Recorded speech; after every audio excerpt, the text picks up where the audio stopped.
Hello students, last പാർട്ടിൽ permanent mould കാസ്റ്റിങ്ങിനെ കുറിച്ചിട്ടാണ് discuss ചെയ്തുകൊണ്ടിരിക്കുന്നത്. അപ്പോൾ ഇതുവരെ ഡിസ്കസ് ചെയ്ത കാസ്റ്റിംഗ് പ്രോസസ്സുകളൊക്കെ ഒരു ടെമ്പററി ടൈപ്പായിരുന്നു. എന്ന് പറഞ്ഞാൽ സാൻഡ് ഉപയോഗിച്ചിട്ടായിരുന്നു നമ്മൾ മൗൾഡ് ഉണ്ടാക്കിയിരുന്നത്, അല്ലേ? സാൻഡ് ഉപയോഗിച്ചിട്ട് മൗൾഡ് ഉണ്ടാക്കുന്നു. അങ്ങനെ ആ മൗൾഡിലോട്ട് ഒക്കെ സാൻഡാണ്. ആ മൗൾഡിലോട്ട് മെറ്റൽ നമ്മൾ ഉരുക്കി വയ്ക്കുന്നു. അങ്ങനെ മെറ്റൽ സോളിഡായി മാറിയതിന് ശേഷം ഈ സാൻഡൊക്കെ പൊട്ടിച്ച് കളയും. സാൻഡൊക്കെ ബ്രേക്ക് ചെയ്തിട്ടാണ് ഇങ്ങനൊരു ആ മെറ്റൽ പീസ് പുറത്തെടുക്കുന്നത്, അല്ലേ? അതൊരു ടെമ്പററി നേച്ചറാണ് ആ മൗൾഡിനുള്ളത്. എന്ന് പറഞ്ഞാൽ അടുത്ത അതേ ഒരു പ്രൊഡക്റ്റ് ഉണ്ടാക്കണമെങ്കിൽ വീണ്ടും സാൻഡ് ഉപയോഗിച്ചിട്ട് ഇതുപോലെ ഒരു മൗൾഡ് ഉണ്ടാക്കിയെടുക്കണം. ഓക്കെ. അതേസമയം പെർമനൻ്റ് മൗൾഡ് കാസ്റ്റിംഗ് എന്ന് പറഞ്ഞാൽ ഒരു മെറ്റൽ ഉപയോഗിച്ചിട്ടാണ് മൗൾഡ് ക്രിയേറ്റ് ചെയ്യുന്നത്. ഇതൊരു മെറ്റൽ കൊണ്ട് ഉണ്ടാക്കിയിട്ടുള്ള ഒരു ഷേപ്പാണ്, മൗൾഡാണ്, മെറ്റലാണിത്. ഇത് കംപ്ലീറ്റ് മെറ്റലാണ്. അങ്ങനെ ഈ ഒരു മൗൾഡിലോട്ടാണ് നമ്മൾ മെറ്റൽ ഇതിലോട്ട് ഉരുക്കി വയ്ക്കുന്നത്. ഓക്കെ, മെറ്റൽ ഇതിലോട്ട് ഉരുക്കി വയ്ക്കുന്നു. എന്നിട്ട് അതിന് ശേഷം എന്ത് ചെയ്യുന്നു? ഇത് സോളിഡായി മാറിയതിന് ശേഷം ഒരു പിന്ന് ഇവിടെ സെറ്റ് ചെയ്ത് വെച്ചിട്ടുണ്ടാകും ഓൾറെഡി. ആ പിന്ന് ഉപയോഗിച്ച് ഇതിനെ പുറത്തോട്ട് എടുക്കുന്നു. അങ്ങനെ ആ മെറ്റൽ പുറത്തെടുത്തു, ആ പ്രൊഡക്റ്റ് പുറത്തെടുത്തു. അപ്പോൾ ഇപ്പോൾ ഇവിടെ ഈ ഒരു പുറത്തെടുത്തു കഴിഞ്ഞാൽ പിന്നെ ഇവിടെ വീണ്ടും വേക്കൻ്റ് ആയല്ലോ. അങ്ങനെ വേക്കൻ്റ് ആയ ഇനി അടുത്ത പ്രൊഡക്റ്റ് ഇതിലോട്ട് ഒഴിച്ചു കൊടുക്കണമെങ്കിൽ അടുത്ത മെറ്റൽ മറ്റൊരു മെറ്റൽ കൊണ്ടുവന്നിട്ട് ഇതിൽ ഒഴിച്ചു കൊടുക്കാവുന്നതാണ്. ഒഴിച്ചു കൊടുക്കാം. അങ്ങനെ അപ്പോൾ ഈ ഓരോ മെറ്റൽ ഉണ്ടാക്കുന്ന സമയത്തും ഈ ഒരു മൗൾഡ് ഒരിക്കലും പൊട്ടിക്കേണ്ടതോ ബ്രേക്ക് ചെയ്യേണ്ടതോ ആയിട്ടുള്ള ഒരു ആവശ്യം ഇവിടെ ഇല്ല. അതുകൊണ്ടാണ് ഇതിന് പെർമനൻ്റ് മൗൾഡ് കാസ്റ്റിംഗ് എന്ന് പറയുന്നത്. ഒരു മെറ്റൽ ഒഴിച്ചു കൊടുത്താൽ അതിൽ തന്നെ വീണ്ടും അതേ മെറ്റലോ അല്ലെങ്കിൽ വേറെ ഏതെങ്കിലും ടൈപ്പ് മെറ്റലൊക്കെ ഒഴിച്ചു കൊടുക്കും. അപ്പോൾ അതുകൊണ്ട് ആ മൗൾഡ് നമുക്ക് വീണ്ടും റിപ്പീറ്റഡ് ആയിട്ട് നമുക്ക് ഉപയോഗിക്കാൻ പറ്റും, യൂസ് ചെയ്യാൻ പറ്റും. അതിനാണ് നമ്മൾ എന്ത് വിളിക്കുന്നത്? പെർമനൻ്റ്, സ്ഥിരമായിട്ടുള്ള ഒരു മൗൾഡായിരിക്കും അതുണ്ടായിരിക്കും മൗൾഡ് കാസ്റ്റിംഗ്. അവിടെ ശ്രദ്ധിക്കേണ്ട കാര്യം, ഈ മൗൾഡിന് മെറ്റലാണ്, നമ്മൾ ഒഴിച്ചു കൊടുക്കുന്നത് മെറ്റലാണ്. അപ്പോൾ ഈ മൗൾഡിൻ്റെ മൗൾഡ് എന്ന് പറഞ്ഞാൽ മെറ്റലാണല്ലോ. ആ മൗൾഡ് മെറ്റലിൻ്റെ മെൽറ്റിംഗ് പോയിന്റിനേക്കാളും കുറവുള്ള മെറ്റലായിരിക്കണം അതിലോട്ട് ഒഴിച്ചു കൊടുക്കേണ്ടത്. ഇല്ലാന്നുണ്ടെങ്കിൽ ആ ചൂടുള്ള മെറ്റൽ അതിലോട്ട് ഒഴിച്ചു കൊടുക്കുമ്പോൾ രണ്ട് മെറ്റൽ ഉരുകിപ്പോവും. അപ്പം മെൽറ്റിംഗ് പോയിൻ്റൊക്കെ ശ്രദ്ധിക്കേണ്ടതുണ്ട്. ഓക്കെ, ഏതായിരുന്നാലും ഏതൊക്കെ ടൈപ്പാണ് പെർമനൻ്റ് മൗൾഡ് കാസ്റ്റിംഗ് ഉള്ളത് നോക്കാം. ഒന്ന് gravity casting, pressure casting, centrifugal casting. ഇങ്ങനെ 3 ടൈപ്പാണ് മെയിനായിട്ടുള്ളത്. അതിൽ പ്രഷർ ഡൈ കാസ്റ്റിങ്ങിൽ 2 ടൈപ്പ് സബായിട്ടുണ്ട്. Hot chamber die casting machine, cold chamber die casting machine. അതുപോലെ സെൻട്രിഫ്യൂഗൽ കാസ്റ്റിങ്ങിൽ 2 ടൈപ്പ് ഉണ്ട്. Vertical centrifugal casting, horizontal or true centrifugal casting. ഇനി ഒന്നാമത്തെ നോക്കാം, ഗ്രാവിറ്റി ഡൈ കാസ്റ്റിംഗ്. ഈ ഗ്രാവിറ്റി ഡൈ കാസ്റ്റിംഗ് കൊണ്ട് ഉദ്ദേശിക്കുന്നത് സിമ്പിളായിട്ട് പറയുകയാണെങ്കിൽ ഇങ്ങനൊരു മൗൾഡ് ഉണ്ടെന്ന് വെച്ചോ, ഇങ്ങനൊരു ഷേപ്പ് ഉണ്ട്.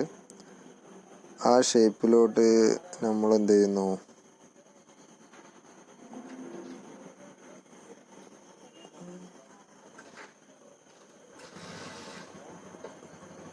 ഇവിടെ ഇത് മൗൾഡാണ്. ഇവിടെ മെറ്റൽ ഒഴിച്ചു കൊടുക്കുന്നു. ഈ ഒരു പോറിങ് ബേസിനാണ് ഇത്, സ്പ്രൂ, നമ്മൾ തപ്പൊക്കെ ഇല്ല എന്ന് പറഞ്ഞ പോലെ ഇതിൽ മെറ്റൽ ഒഴിച്ചു കൊടുക്കും. ഉരുക്കിയ മെറ്റൽ ഇതിൽ ഒഴിച്ചു കൊടുക്കും. ഗ്രാവിറ്റി ഫോഴ്സ് ഉപയോഗിച്ചിട്ട് അതങ്ങനെ ഈ ഒരു മൗൾഡ് ക്യാവിറ്റിയിൽ ഫില്ലാവുന്നു. ഗ്രാവിറ്റി ഫോഴ്സ് ഉപയോഗിച്ചിട്ട് താഴത്തോട്ട് ഇറങ്ങി വരുന്നു. അങ്ങനെ ഫില്ലാവുന്നതിനാണ് ഈ ഗ്രാവിറ്റി ഡൈ കാസ്റ്റിംഗ് എന്ന് വിളിക്കുന്നത്. സിമ്പിളായിട്ടുള്ളൊരു മെത്തേഡ്. ഇനി അതിനുശേഷം വന്നിട്ടുള്ളതാണ് പ്രഷർ ഡൈ കാസ്റ്റിംഗ്. നമ്മൾ പ്രഷർ ഉപയോഗിച്ചിട്ട് ഈ മോൾട്ടൺ മെറ്റലിനെ ഈ മൗഡിലോട്ട് എത്തിക്കുന്ന പ്രോസസ്സിനാണ് പ്രഷർ ഡൈ കാസ്റ്റിംഗ് എന്ന് വിളിക്കുന്നത്. അപ്പോൾ അത് ഏതൊക്കെയാണെന്ന് നോക്കാം. ഒന്നാമത്തത് പ്രഷർ ഡൈ കാസ്റ്റിംഗ്, ഒന്നാമത്തെ hot chamber die casting machine, അതാണ് ഡിസ്കസ് ചെയ്യാൻ പോകുന്നത് കേട്ടോ. അപ്പോൾ ഈ ഹോട്ട് ചാമ്പർ ഡൈ കാസ്റ്റിംഗ് മെഷീൻ്റെ പ്രധാനപ്പെട്ട ഭാഗങ്ങൾ എന്തൊക്കെയാണെന്ന് നോക്കാം. ഒരു പ്രധാനപ്പെട്ട ഒരു ഭാഗമാണ് ഒരു ഹീറ്റിംഗ് ചാമ്പർ. ഈ റെഡ് കളറിൽ കാണിച്ചിട്ടുള്ളത് ഒരു ഹീറ്റിംഗ് ചാമ്പർ. ഇവിടെ ഉണ്ട് ഹീറ്റിംഗ് ചാമ്പർ. ഓക്കെ, അതായത് ഹീറ്റാണ്, മെറ്റലിനെ ചൂടാക്കുന്നതിന് വേണ്ടിയിട്ടുള്ള ഒരു ഫർണസാണത്. അതേപോലെ ആ ഹീറ്റിംഗ് ചാമ്പർ ഉണ്ടാക്കിയിട്ടുള്ളത് റിഫ്രാക്ടറി ബ്രിക്ക് ഉപയോഗിച്ചിട്ടാണ്. റിഫ്രാക്ടറി ബ്രിക്ക് കല്ല് ഉപയോഗിച്ച് പടുത്തതാണിത്. ഇഷ്ടിക ചൂളന്ന് കേട്ടില്ലേ, അതേപോലെ കല്ല് ഉപയോഗിച്ചിട്ട് പടുത്ത ഒരു ഹീറ്റിംഗ് ചാമ്പറാണ്. ആ ചാമ്പറിൻ്റെ ഉള്ളിൽ ഒരു മെറ്റൽ പോട്ടുണ്ട്. ഈ ഇവിടെ നിങ്ങൾക്ക് കാണാൻ പറ്റും ഒരു ബ്ലാക്ക് കളറിൽ കണ്ടില്ലേ, അതൊരു പാത്രം സങ്കല്പിക്കുക, ഒരു മെറ്റൽ പോട്ടാണത്. ഈ പോട്ടിലാണ് എന്ത് ചെയ്യുന്നത്, നമ്മൾ മെറ്റലിൻ്റെ സ്ക്രാപ്പുകൾ ഉരുക്കാനുള്ളപ്പം അലുമിനിയത്തിൻ്റെ ഇപ്പോൾ പിസ്റ്റണൊക്കെ ഉണ്ടാക്കൽ എങ്ങനെയാണ്, അലുമിനിയം അലോയാണ്.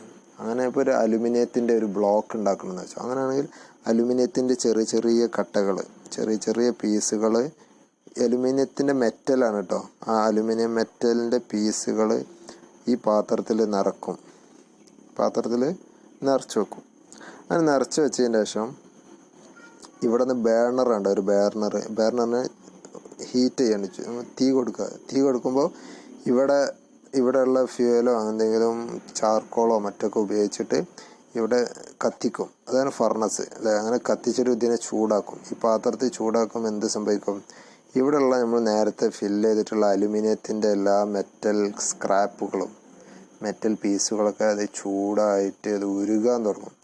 അങ്ങനെ ഉരുകി ഇവിടെ അലുമിനിയത്തിൻ്റെ മോൾട്ടൺ മെറ്റൽ, അലുമിനിയം മെറ്റൽ ഇവിടെ ഈ കംപ്ലീറ്റ് ഇതിൽ ഇപ്പം ഇങ്ങനെ നിറഞ്ഞു നിൽക്കുന്നുണ്ട്. ഓക്കെ, പിന്നെ ഇവിടെ ഒരു സിലിണ്ടർ പിസ്റ്റൺ അറേഞ്ച്മെൻ്റ് ഉണ്ട്. ഒരു ചെറിയൊരു പമ്പാണത്, സിലിണ്ടർ പിസ്റ്റൺ അറേഞ്ച്മെൻ്റ് ആണ്. അതേപോലെ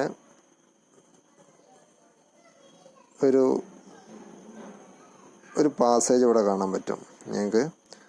ഈ സിലിണ്ടറിന്മേൽ ഇങ്ങനെ ഒരു പാസേജ്, ഗൂസ് നെക്ക് എന്നാണ് പറയുക.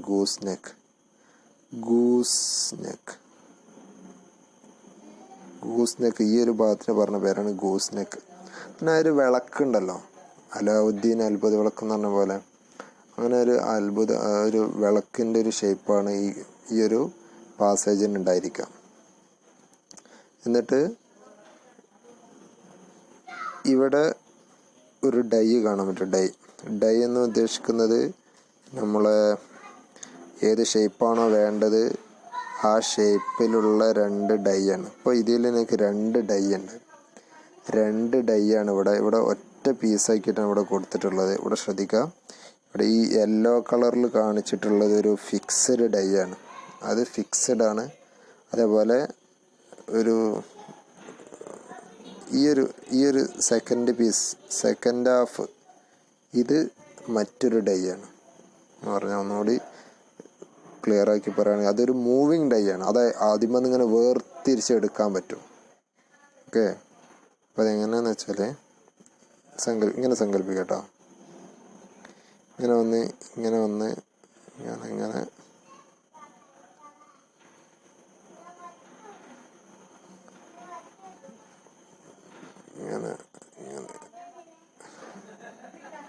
ഇതൊരു ഡൈ, ഇതൊരു പീസ്. ഇനി അടുത്ത പീസാണ് ആ ഗ്രീൻ കളറിൽ കാണിച്ചിട്ടുള്ളത്. ഇങ്ങനെ ഒരു പീസ്. ഇത് മൊത്തത്തിൽ ഈ ഒരു ഗ്രീൻ കളറിൽ കാണിച്ചിട്ടുള്ളത് മറ്റൊരു പാർട്ട്.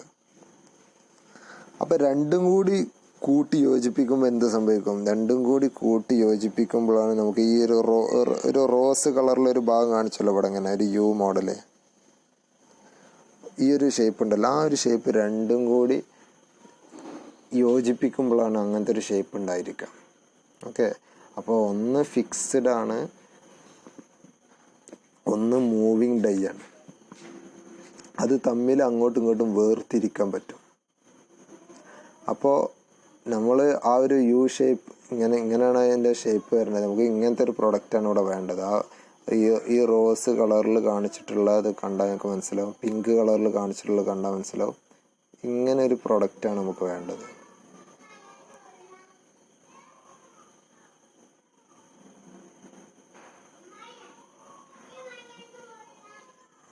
ഓക്കെ, ഇങ്ങനെ ഒരു പ്രൊഡക്റ്റാണ് ഇപ്പോൾ നമുക്ക് വേണ്ടത്.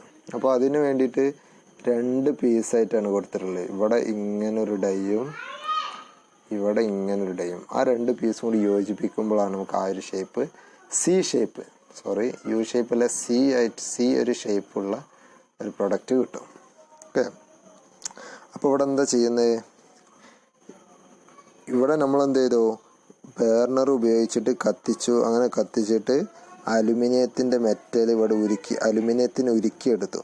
അങ്ങനെ ഉരുക്കിയെടുത്തിട്ട് ഇതിൻ്റെ ഉള്ളിലൊക്കെ ഇപ്പോൾ ഈ ഒരു പമ്പ് ഇവിടെ ഉപയോഗിച്ച് സിലിണ്ടർ ഉണ്ടല്ലോ, അങ്ങനെ സിലിണ്ടർ ഉപയോഗിച്ച് അത് ഇങ്ങനെ പമ്പ് ചെയ്യുന്ന സമയത്ത് ഇവിടെയൊക്കെ ഫില്ലാവും. ഇവിടെയൊക്കെ കംപ്ലീറ്റ് ആയിട്ട് ഇവിടെയൊക്കെ ഫില്ല് ചെയ്തിട്ടുണ്ടാവും. അലുമിനിയത്തിൻ്റെ മെറ്റൽ ഇവിടെയൊക്കെ ഫില്ല് ചെയ്തിട്ടുണ്ടാവും. ഇനി നമ്മൾ എപ്പോഴാണോ ഇവിടെ ഒരു പ്രഷർ കൊടുക്കുന്നത്, ഇവിടെ ഉണ്ട് പ്രഷർ, ഈ ഒരു സിലിണ്ടറിൽ നമ്മൾ സിലിണ്ടറിനെ പിടിച്ചിട്ട് താഴത്തോട്ട് പ്രസ് ചെയ്യണ സമയത്ത് ഇവിടെയുള്ള ഈ അലുമിനിയം ഉണ്ടല്ലോ, ഈ അലുമിനിയം മെറ്റൽ നേരെ ഇതിലൂടെ വന്ന് ഈ ഒരു പാസേജിലൂടെ സഞ്ചരിക്കും. അങ്ങനെ ഈ പാസേജിലൂടെ സഞ്ചരിച്ച് നേരെ ഇതിലൂടെ ഇവിടെ എത്തും. ഇതിൻ്റെ ഉള്ളിൽ കംപ്ലീറ്റ് ആയിട്ട് നിറയും. ഒരു പാസേജാണ്, ആ ഒരു ഷേപ്പാണല്ലോ, ആ ഷേപ്പിൻ്റെ ഉള്ളിൽ അതങ്ങനെ നിറഞ്ഞു കിടക്കും. അതുകൊണ്ടാണ് പ്രഷർ ഉപയോഗിച്ചിട്ടാണ് ഈ ഒരു ഷേപ്പിലോട്ട് മെറ്റലിനെ നമ്മൾ എത്തിച്ചത്. പ്രഷർ ഉപയോഗിച്ചിട്ട് ഇവിടെയുള്ള മെറ്റലിനെ എന്ത് ചെയ്തു? നേരെ ഇങ്ങോട്ട് എത്തിച്ചു. ഓക്കെ, അലുമിനിയത്തെ ഇങ്ങോട്ട് എത്തിച്ചു. അതുകൊണ്ടാണ് അതിനെ പ്രഷർ ഡൈ കാസ്റ്റിംഗ് എന്ന് വിളിക്കാനുള്ള കാരണം. ഇനി നമ്മൾ എങ്ങനെ പ്രൊഡക്റ്റിനെ പുറത്തെടുക്കും? ഇനി പ്രൊഡക്റ്റിനെ പുറത്തെടുക്കാൻ ഇനി ഒരു വഴിയേ ഉള്ളൂ. അതിനാണ് ഈ മൂവബിൾ ഡൈ കൊടുത്തിട്ടുള്ളത്. ഓക്കെ, അപ്പോൾ ഈ മൂവബിൾ ഡൈനെ വേർതിരിക്കും. ഈ ഫിക്സഡ് ഡൈ, ഇതാണല്ലോ ഫിക്സഡ് ഡൈ, ആ ഫിക്സഡ് ഡൈയിൽ നിന്ന് ഈ മൂവബിൾ ഡൈനെ വേർതിരിക്കും, സെപ്പറേറ്റ് ചെയ്യും. സെപ്പറേറ്റ് ചെയ്തിട്ട് ഇവിടെ നിങ്ങൾക്ക് കാണാൻ പറ്റും, ഇവിടെ ഒരു പിന്നുണ്ട്, ഇജക്ടർ പിൻസ് ആണ്. ഈ പിന്ന് ഉപയോഗിച്ച് ഈ മൂവബിൾ ഡൈയിലാണ് ഈ പിന്നുള്ളത്. ആ പിന്നിനെ ജസ്റ്റ് ഒന്ന് പ്രസ് ചെയ്ത് കൊടുക്കും. ഇത് സെപ്പറേറ്റ് ചെയ്തതിന് ശേഷം ആ പിന്നിനെ ഒന്ന് പ്രസ് ചെയ്ത് കൊടുക്കുമ്പോൾ നമുക്ക് ആ പ്രൊഡക്റ്റ് പുറത്തേക്ക് വരും.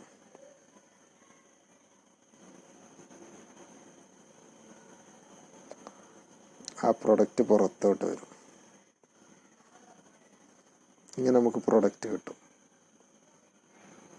അപ്പോൾ അതാണ് ഇതിനെ പ്രഷർ ഡൈ കാസ്റ്റിംഗ് മെഷീൻ എന്ന് വിളിക്കുന്ന കാരണം. ഇനി എന്തുകൊണ്ടാണ് ഇതിനെ ഹോട്ട് ചേമ്പർ എന്ന് വിളിക്കാനുള്ള കാരണം എന്താണ്? ഹോട്ട് ചേമ്പർ എന്ന് വിളിക്കാനുള്ള കാരണം, ഇവിടെ നമ്മൾ ഉപയോഗിക്കുന്ന ഈ മെറ്റൽ ഉണ്ടല്ലോ, ഇവിടെ ഏത് മെറ്റലിനാണോ നമ്മൾ ഉരുക്കുന്നത്, അല്ലെങ്കിൽ ഇവിടെ ഏത് മെറ്റൽ ഉപയോഗിച്ചിട്ടാണോ നമ്മൾ പ്രൊഡക്റ്റ് ഉണ്ടാക്കുന്നത്, ആ മെറ്റൽ ഇവിടെ തന്നെ ഈ മെഷീനിൽ വെച്ച് തന്നെയാണ് ഹീറ്റ് ചെയ്യുന്നത്. ഓക്കെ, ഈ മെഷീനിൽ വെച്ചിട്ട് തന്നെ ഹീറ്റ് ചെയ്തിട്ട് ഉരുക്കുകയാണ്. വേറെ എവിടെന്നെങ്കിലും ഹീറ്റ് ചെയ്തിട്ട് ഇവിടെ കൊണ്ടുവന്ന് ഒഴിക്കല്ല ചെയ്യണത്, ഇവിടെ വെച്ചിട്ട് തന്നെ ഹീറ്റ് ചെയ്യാണ്. അപ്പോൾ അതുകൊണ്ടാണ് ആ മെഷീൻ ഒരു ഹോട്ട് കണ്ടീഷനിലായിരിക്കും. അതുകൊണ്ടാണ് hot chamber dye casting machine വിളിക്കാനുള്ള കാരണം.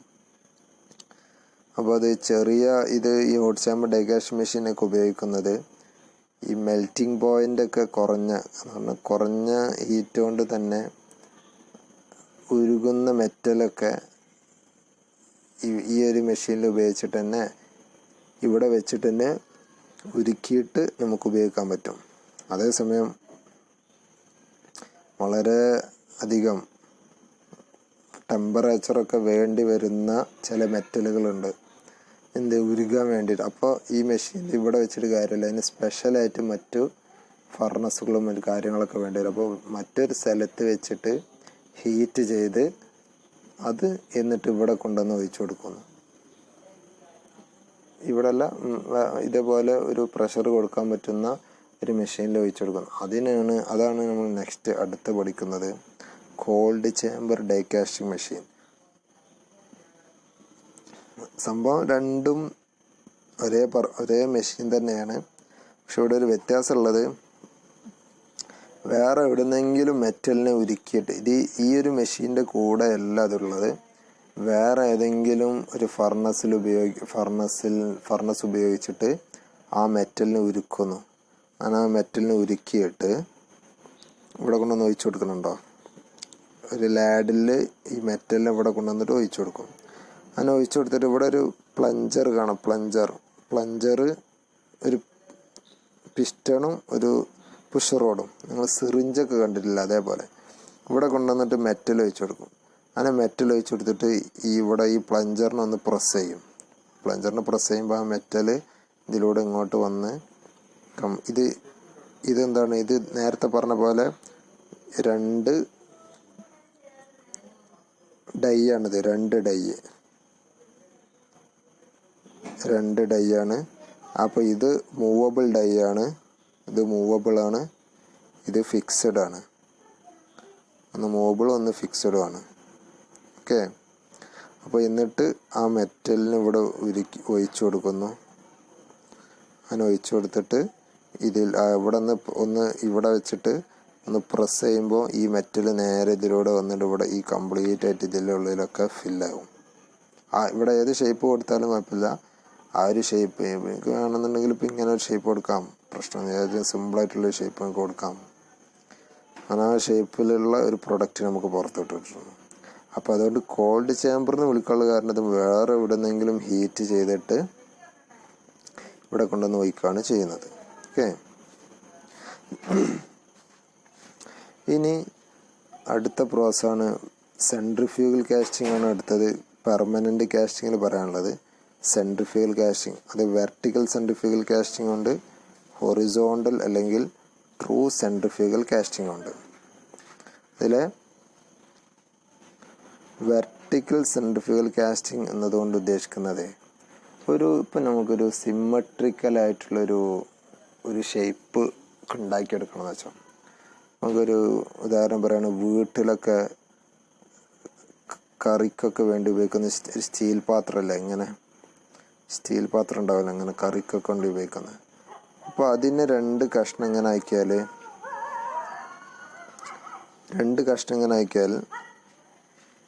ഈ സൈഡും ഒരേപോലെയാണ്, അതേപോലെ ഈ സൈഡും സിമിലറാണ്.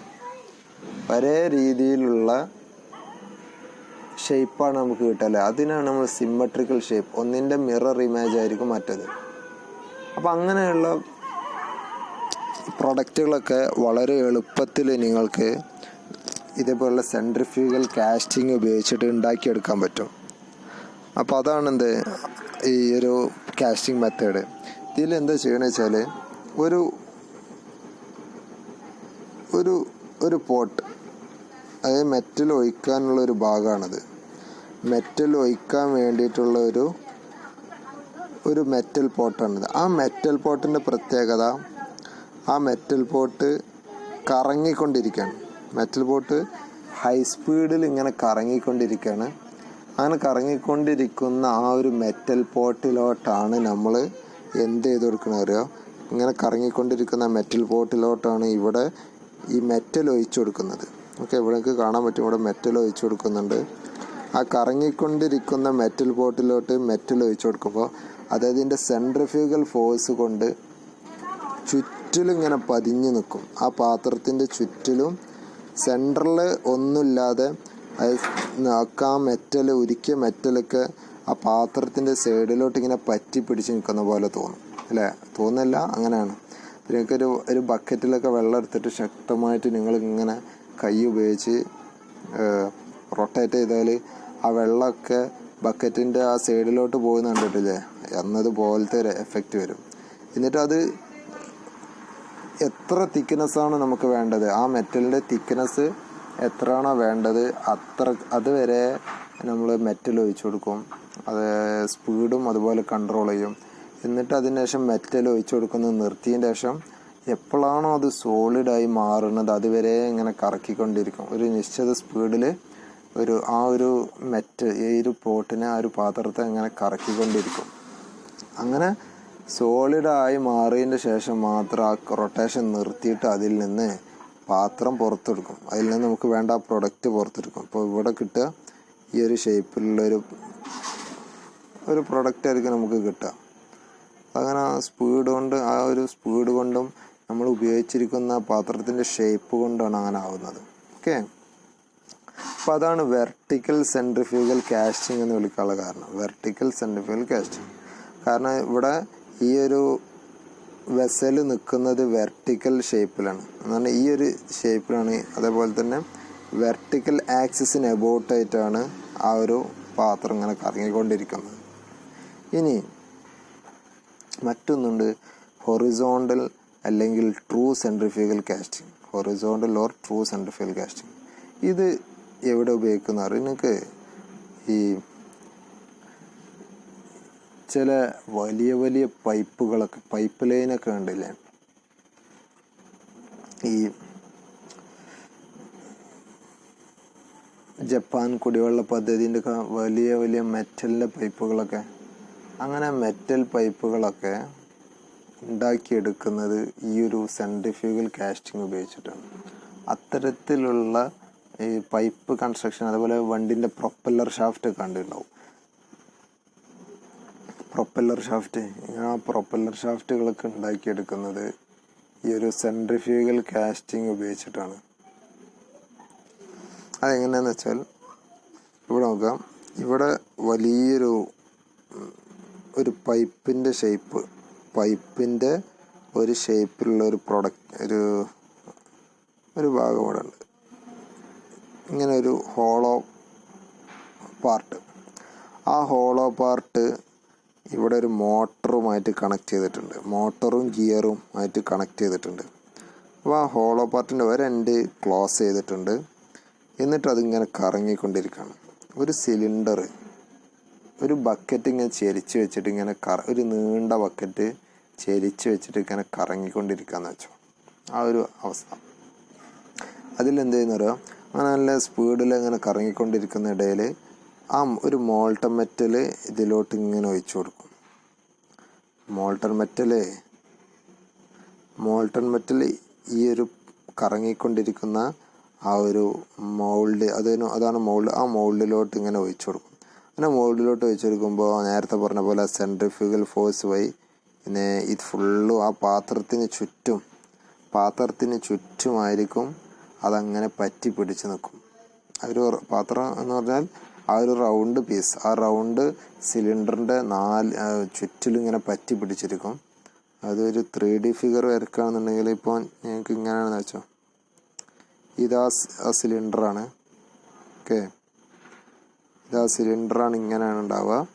എന്നിട്ട് നമ്മൾ മെറ്റൽ ഒഴിച്ചു കൊടുക്കുമ്പോൾ ആ മെറ്റൽ ഈ ഒരു ഭാഗത്ത് ഇങ്ങനെ പറ്റി പിടിച്ച് ആ ഒരു സർഫസിൽ കംപ്ലീറ്റ് ആയിട്ട് ഇങ്ങനെ ചുറ്റിലും ആ പൈപ്പിൻ്റെ സർഫസിൽ കംപ്ലീറ്റ് ആയിട്ട് നിന്നിട്ട് സാധനം അത് സോളിഡായി മാറിയതിന് ശേഷം നമുക്ക് ഇങ്ങനെ ഒരു പ്രൊഡക്റ്റ് കിട്ടും. ഒരു ഹോളോ പൈപ്പ് നമുക്ക് കിട്ടും. അത് ആ പൈപ്പ് ഇവിടെ നിന്ന് ഇങ്ങനെ പ്രഷർ കൊടുക്കുമ്പോൾ അത് പുറത്തോട്ട് ഇങ്ങനെ തള്ളി വരും. ഇതേപോലെ ഒക്കെ സെൻട്രിഫ്യൂഗൽ കാസ്റ്റിംഗ് അല്ലെങ്കിൽ എന്നൊക്കെ നിങ്ങൾക്ക് പൈപ്പ് മാനുഫാക്ചറിങ് എന്നൊക്കെ യൂട്യൂബിൽ ടൈപ്പ് ചെയ്ത് കൊടുക്കുമ്പോൾ നിങ്ങൾക്ക് ഇതൊക്കെ കാണാൻ പറ്റും, വർക്കിംഗ് കാണാൻ പറ്റും. ഓക്കെ, അപ്പോൾ ഇതാണ് പ്രധാനമായിട്ടും ഇന്ന് നമ്മൾ ഡിസ്കസ് ചെയ്തിട്ടുള്ളത്. ഇനി അടുത്ത ക്ലാസ്സിൽ നമുക്ക് കുപ്പോള ഫർണസ്, അതുപോലെ സാൻഡ്. ഇപ്പം നമ്മൾ ഒരുപാട് കാസ്റ്റിങ്ങും മറ്റു കാര്യങ്ങളൊക്കെ പഠിച്ചു അല്ലേ. അപ്പോൾ എന്ത് ടൈപ്പ് പ്രൊഡക്റ്റ് ആണെന്നുണ്ടെങ്കിലും ഏത് രീതിയിലുള്ളതാണെന്നെങ്കിലും അതിനൊക്കെ ഒരു അഡ്വാൻറ്റേജുകളും ഡിസഡ്വാൻറ്റേജുകളൊക്കെ ഉണ്ടായിരിക്കും. അപ്പോൾ ആ അഡ്വാൻറ്റേജസും ഡിസഡ്വാൻറ്റേജസുമാണ് ഇനി നമ്മൾ നെക്സ്റ്റ് ക്ലാസ്സിൽ ഡിസ്കസ് ചെയ്യുന്നത്. ഇന്ന് പഠിച്ചിട്ടുള്ള കാര്യങ്ങൾ പെർമനൻ്റ് മോൾഡ് കാസ്റ്റിംഗ് ആണത്, ഏതൊക്കെ ടൈപ്പ് ഉണ്ട് എന്നുള്ളത് കൃത്യമായിട്ട് പഠിച്ചു. ഓക്കെ, അപ്പോൾ ഇനി ഇതിൻ്റെ നോട്ട് കൃത്യമായിട്ട് ഫിഗർ വരക്കണം. ഫിഗറിന് വളരെ ഇമ്പോർട്ടൻ്റ് ആണ്. ഫിഗറിൽ പാർട്സ് നിർബന്ധമായിട്ടും അത് അടയാളപ്പെടുത്തണം. പാർട്സ് അടയാളപ്പെടുത്തിയിട്ട് അത് കൃത്യമായിട്ട് നീറ്റായിട്ട് ഫിഗർ വരക്കണം. അപ്പോഴൊക്കെ എക്സാമിന് മാർക്ക് കിട്ടുള്ളൂ. ഫിഗർ ഏതിപ്പോൾ ഒരു എക്സാമ്പിൾ പറയാം, explain hot chamber die cast machine with neat figure എന്ന് പറയുമ്പോൾ ആ ഫിഗർ അതിലുണ്ടായിരിക്കേണ്ടത് നിർബന്ധമാണ്. Okay, thank you. ഫിഗറും അതേപോലെ തന്നെ എക്സ്പ്ലനേഷൻ വർക്കിംഗ്. Thank you.